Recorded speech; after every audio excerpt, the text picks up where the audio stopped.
Well, good morning, everybody. I realize that I am standing between you and lunch in that unenviable position, so I apologize in advance about that. I want to express my gratitude to Dan as well as all the team that's been organizing MedTech Monday. Let's give them a big round of applause for a great morning so far. It's always fun to see somebody with a vision who pursues it with passion, works hard through the night and on the weekends to make something happen. And Dan and the team have done a great job as they've been building this organization and building MedTech Monday. So when I came the first time and I spoke, I was the CEO of a company and founder of a company called Proved Biosciences, where you may have read a bunch of stuff in the media that 90% of it was untrue. And today, we were talking about the problem we were solving, all the great things we were doing back then. Today I want to share with you some of the lessons learned from the first 7 years of success and some of the lessons learned from the last 7 months of utter destruction. And I want to basically share with you, because many of you are looking to be out on that leading edge of technology and healthcare, and it oftentimes can become a bleeding edge. Currently, I'm a co-founder and managing partner of a group called Profound Ventures based in Newport Beach, California. We seed invest into various different companies, help build them and grow them. And our objective is to solve profound societal problems using for-profit organizations, business technologies, as well as the creation of nonprofits to do so. Doing this is part of our life's journey. It's something I've been doing since I was a teenager, since I was an 8th grader, 13 years old many years ago, following the death of a friend who was hit by a car on his bicycle in front of my home. It was one of those things that gets you over that Superman complex, that invincibility you have at a young age. And at that time, I led the effort to pass the very first bicycle helmet law in the United States back in Maryland, and then worked with the former Surgeon General of the United States, Dr. C. Everett Koop, that guy with the big Amish beard, to pass over 300 similar laws while I was in high school. At that time, I developed this naive idea that someone like me, who wasn't particularly special, could really make a difference in the world and change things. And I've carried that through me, and I've got all the bruises and the marks on my back as I've done this throughout my career. We've got some great people that are part of Profound Ventures. Laura Hunter, who was our Chief Legal Officer at Prove, former General Counsel at Obagi, and was the head of Brobeck's International Life Science Practice. Dr. Felix Frew, who was the head of Genomics at FDA, the former Chief Scientific Officer for Craig Venter's company down in San Diego, Human Longevity, and the president of the Medco Research Institute, and Con Nguyen, who is our technologist. So if you're looking for some idealists to work with to help fund and build your business, we may be someone to help you with that. So a little about the famous James Stockdale question, who am I, why am I here, is more important than things that I've done professionally. Been married to my best friend for 18 years, who's a lawyer and a law professor at Chapman. We've got 3 great kids, of which I'll be leaving a little bit early today, take one to the doctor. I've done a lot of interesting things in my career, I'd be happy to speak with you about, but I love helping people at the end of the day. Today, I'm hoping the help that I can offer today is to help you learn from the things we did right and learn from the things we did wrong so that you can prevent that from happening to you. The Orange County Business Journal, wonderful publication here in Orange County, wrote a report when I won one of the various different awards we won at Prove, and their title was He Felt Your Pain, and you can see that on there in the front cover. Well, today I want to spare you from some pain that I went through in 2017. I created Proved Biosciences, which was a precision medicine big data company, to help solve, using the promise of precision medicine, the nation's most prevalent and most expensive health condition, which is chronic pain. And at the time when I spoke here last time, we talked about this idea that I discussed called the science by emoji, which is evaluating pain with a series of smiley faces and frowny faces on a 0 to 10 scale. And we talked about some of the idiocy that exists in pain management. We built a very successful company doing some great things. So going back to December 1st, 2016, which is when I think I confirmed with Dan that I would do the first MedTech Monday, we were close to 300 employees. We had a 60,000 square foot campus in Irvine Spectrum. To Scott's point, about 2 years beforehand, we moved to that big campus, so that should have been a warning sign. We operated a CLIA credentialed and CAP accredited clinical laboratory, which is the nation's highest and most scientifically rigorous standards for a laboratory. In 2016 alone, we had delivered over 350,000 profiles to clinicians. We did $28.1 million in cash collected revenue, a little over $1 million in EBITDA. Second year in a row in the Inc. 500, made the Deloitte Technology Fast 500. We built the world's largest big data set in biobank and chronic pain. all under IRB. We had 15 products on the market, research collaborations with a host of different leading institutions, won awards from medical societies for our research, had over 100 scientific posters, 10 peer-reviewed publications. We had met with the administrator of CMS, the chief medical officer and her deputy of CMS, the chief data officer and her deputy at CMS, all with strong endorsements of our technology, moving us towards a national coverage determination. Even NIH on their website bragged about their technology, our technology, on the NIH Pain Consortium fact sheet. Had a great board of directors, 2 years of audited financials. We were feeling really good with where we were. We had been meeting with investment banks quarterly for the previous 2 years, and we were like the darling going into JP Morgan and all the speaking we were doing the first week of January. Which bank was going to file the S1 for us and run the book? Well, what we did well during those years, we were very capital efficient. I was proud of this at the time. I look back on it with a measure of regret, but we did not raise a lot of capital to generate a sizable amount of revenue.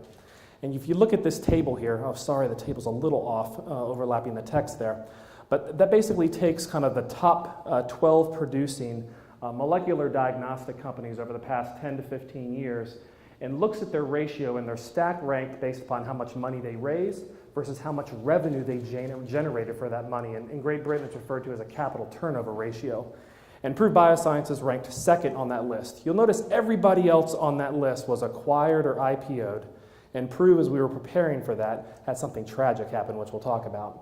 The technology was strong. We had an in-house IT and R&D team. Despite all the mess-ups we had in growing the business from 1 employee up to 278 operationally, clinicians and hospitals always loved our technology. We could always fall back on the fact, well, they love the technology because it works so well. So even though we mess up paperwork or whatever it was, we had very strong research and we were good to people. And we won awards for our corporate culture. We invested like people as a family. I mean, from paying people's house payments, car payments, people in trouble, etc. We really tried to be good to our people.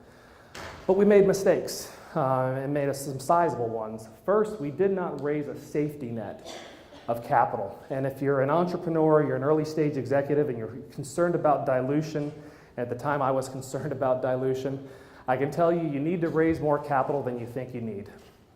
You need to have that safety net, especially as you go higher and higher on the kite rope. The fall is bigger if there isn't a net below you. And so that's critical. Don't be fooled by the idea. I mean, at the very end, I think I held 96% of the issued stock and 73% fully diluted with the option pool and warrants because I'd funded most of it myself. Next thing, be transparent in your marketing.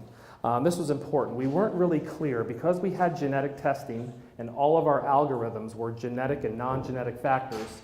You really had to dig down into our website to really understand that.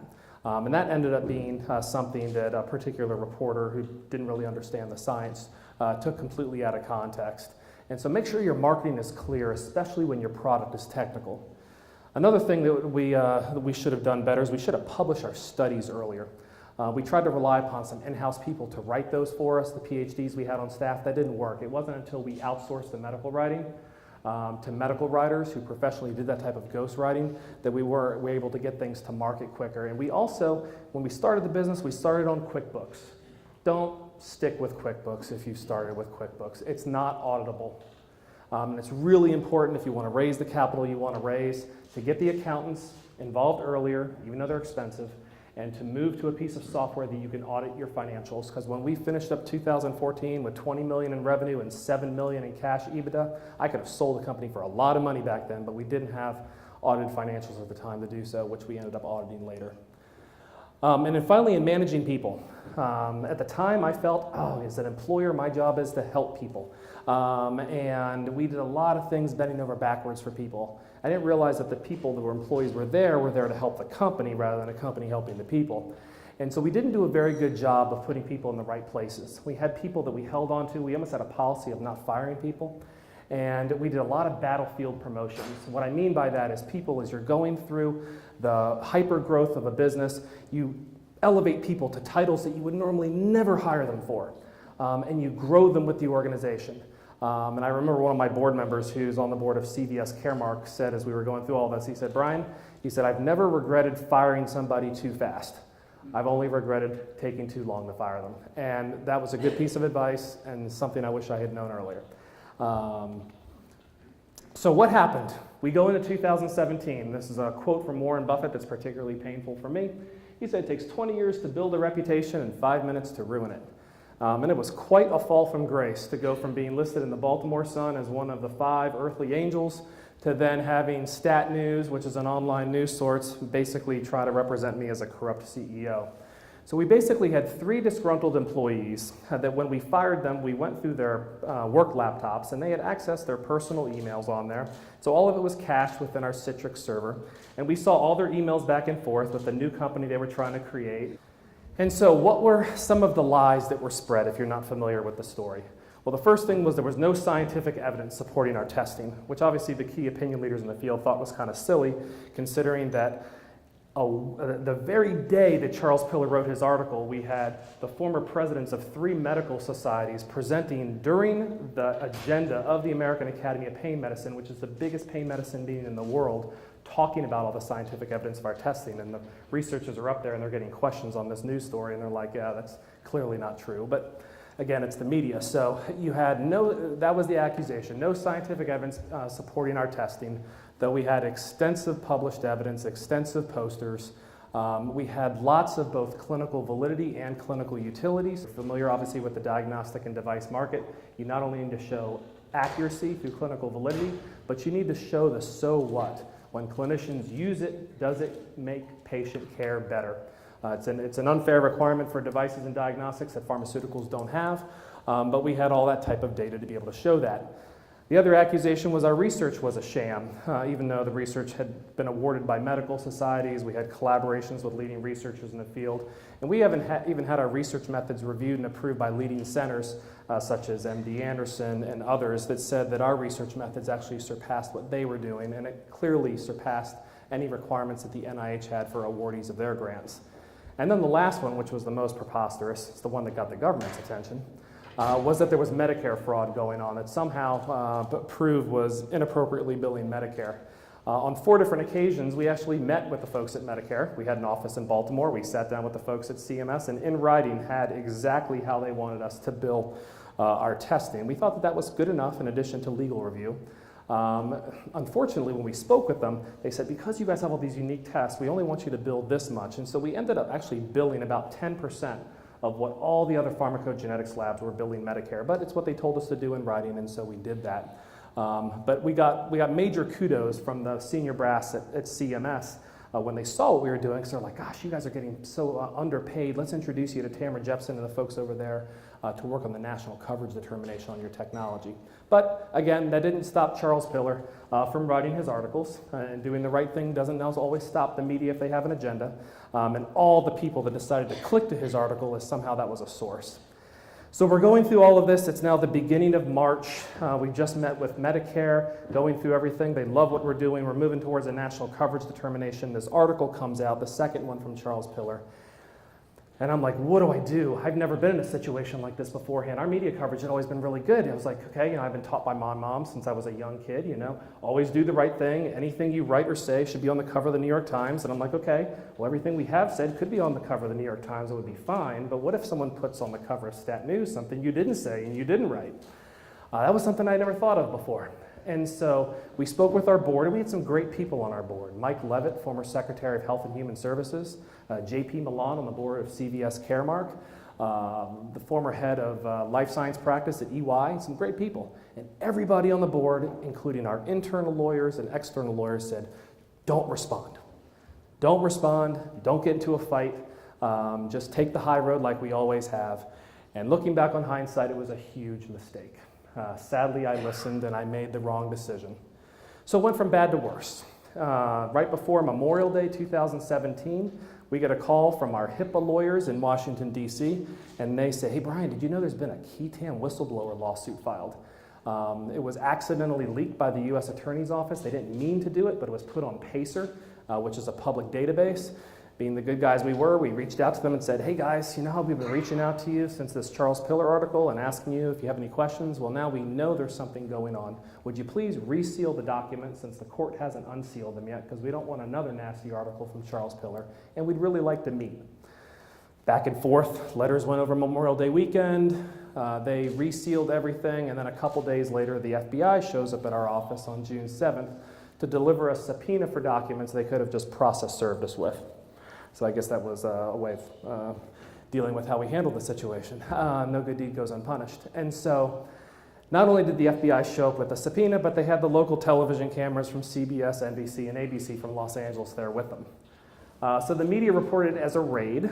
It wasn't a raid. Nothing was broken. They were very, very nice. They bought all the employees pizza. We had a pizza party. And they went through a bunch of documents. They didn't realize how much documents we had, because if you are doing research as a sham, you wouldn't have a lot of documents. But when you do a lot of research, you have a lot of documents. The average patient in our studies would fill out over 91 pieces of paper over a 6-month period. So they have a lot of documents. So they called in reinforcements, and I think there ended up being like 75 FBI agents there that day to carry out boxes and boxes of copied documents. Charles Pillar did a victory dance that day and wrote another article on it. He had received a nasty gram from our attorney and a request for a retraction, but he basically gave us the pejorative middle finger when this happened, because it validated the lies that he had spread beforehand. Within 90 days of this incident of fake news, we had a 90% reduction in our revenue. Medicare put us on hold, they said, because of a government investigation. Private payers turned off the reimbursement spigot, and we had about 60 to 70% of our clinicians say, hey, Brian, love the technology, but don't want to get caught up in the investigation, because they also visited 9 of our clinicians that day across the United States. Senior management stopped taking pay. We ended up furloughing and ultimately firing all employees. We couldn't cut costs fast enough. We developed an accounts payable of $3 million in 90 days, getting behind on bills. And so ultimately we had a board meeting and decided that we were going to put the company into something called a receivership, which I would not recommend anybody to do, to restructure the company. And the receiver, who didn't really understand the business, decided to liquidate the assets. And at the end of September, Prove was shut down, 2017. So what was the result of the government's inquiry? Well, we came to learn that the government was doing a lot of extensive inquiries with genetic testing companies. Myriad Genetics, multi-billion-dollar great company, subpoenaed by the OIG. Natera, another great publicly traded company, subpoenaed by the OIG, settles for $11 million. Genomic Health, another great genetic testing company, subpoenaed by the OIG. Pathway down in San Diego had to pay a fine. Another Biotheranostics had to pay a fine. Some other guys back in New Jersey ended up going to jail because they did some really bad things. Well, what was the result of the government inquiry of Prove? No allegations of wrongdoing, no charges, no fines, no indictments, no arrests, nothing. But that's also what was left, was nothing. Because of the political theater of calling in the television cameras. So what were some of the lessons learned from these? As I'm sure you can imagine, I went through every stage of grief possible, a lot of tears shed. And thinking about, gosh, what could I have done to prevent this? Well, I thought about some of the axioms, some of the cliches, if you will, that people shared with me over the years. And one of the things is we would do scenario planning. We did quarterly QBRs. Scott had some great advice. Scott's such a great guy. And some of the things, the wisdom he was trying to impart. We used to do these strategic sessions, and we'd have these quarterly business reports, these QBRs, every quarter. And there were certain things that we would scenario plan where you say, well, that will never happen. Someone throws something out and says, well, that will never happen. Be humble in your scenario planning. I think we were prideful and we drank a little bit of the Kool-Aid with our success. There were plenty of things that we said, oh, that would never happen. I've experienced never happen. Make sure you plan for never happen and make sure you raise enough capital to withstand it.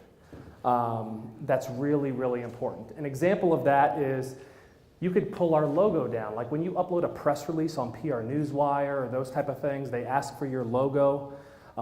Make sure you do things to lock your logo. Because people can take your logo down. Like I can go online right now and I can pull Facebook's logo down and I can create a document that says that Facebook pays doctors $30 a test to enroll into Facebook, and it's a kickback, just like these other yahoos did for Prove. And there are people in the government that I will believe that, because I've seen it. And so make sure you lock your logo online as an example of something maybe you would never scenario plan, but it's amazing how people will lie. The idea that you're innocent until proven guilty is a farce. Honest people are the exception, not the rule. Oxford Dictionary last year said the word of the year was post-truth. think that probably had to do with our president as well, but said we live in a post-truth world. Verify everything with third parties. One of the saving graces that we had was that we had legal opinion letters coming out the wazoo. We had consultants review things. Not only were there decisions made by senior management, but everything was also reviewed by outside experts. Even though that sounds like a colossal waste of money, which I thought when I started the company that was true, fortunately we're smart enough as time went on. Make sure you do that. Because for whatever reason, if you're ever under an investigation of any sort or people want to look at things, when you can say, well, a third-party expert recommended it, that has tremendous credibility. Another piece of advice, something one of my board members said when we were discussing this situation was never pick a fight with people who buy ink by the barrel, which is a famous Mark Twain quote. Well, let me call BS on that right now. That's wrong. Bring a machine gun to a knife fight, guys. When you have a situation where people are posting on Yelp or Facebook or Google negative reviews and they can do it without even owning up to what they say, make sure you fight back. You know, I would tell my kids are older now, they're 17, will be 15 next week and just turned 12. I would tell them all the time when they would come home from school, they would say, well, I heard this. And I said, well, did anyone step up and actually say that was true, or is it just a rumor? And I would always tell them, well, if no one's willing to put their name or their face behind something, you really can't trust it. But that's not the way the world works now. You can be completely anonymous and say very nasty things. We live in what they refer to as the Yelp economy. The media makes money off of sensationalism. There was a recent study that was published that I saw at Harvard Business Review that talked about how negative news spreads substantially faster over social media than positive news.